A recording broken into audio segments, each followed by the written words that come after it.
ఏం పేరునా? శంకరన్న. ఎవరున్నా మీది? బొల్గడ్పల్లి. ఈ సీడ్ ఏదన్నా? సింధూర్ 666.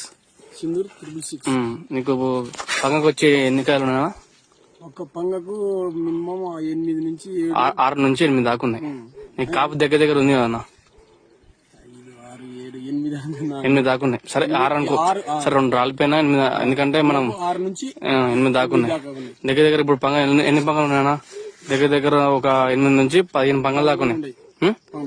దగ్గర ఇప్పుడు చెట్టుకి ఎన్ని కాపు ఉంటుందన్నా? 8 నుంచి ఇంకా చెట్టుకు వస్తుంది అనేది ఏంటంటే చెట్టు మొత్తం ఎందుకు కావాలి? ఒక 60, 70, 80 దాకా ఉన్నాయి కదా. ఇప్పుడు నువ్వు వేరే సీడ్ పెట్టినావు, సింధూరి పెట్టినావు, నీకేది మంచి అనిపిస్తుందన్నా? సింధూరి. సింధూరే బాగుంది కదా. కాయస ఎట్లా ఉంది? కాయస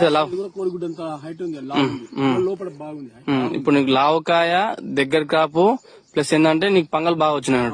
ఇప్పుడు సింధూర్ కంపెనీ వేరే రైతులు పెట్టుకోవచ్చానా? లేదన్నా, అంటే వేరే వాళ్ళు పెట్టుకోవచ్చు కదా. పెట్టుకోవచ్చు. వాళ్ళు ఇప్పుడు ఈ సీడ్ నేను పెట్టినా ఈ సంవత్సరం వచ్చేసరి మొత్తం ఇదే పెడతాను. నీకు మంచిగా ఉందా? నాకు మంచిగా ఉందన్న. చేను మొత్తం అంతటా అట్లా ఉందన్నా? చేను మొత్తం ఇంకా ఎట్లు చూసినట్టే ఉందన్న. నువ్వైతే సాటిస్ఫాక్షన్ పెట్టినందుకు, సీడ్ పెట్టినందుకు.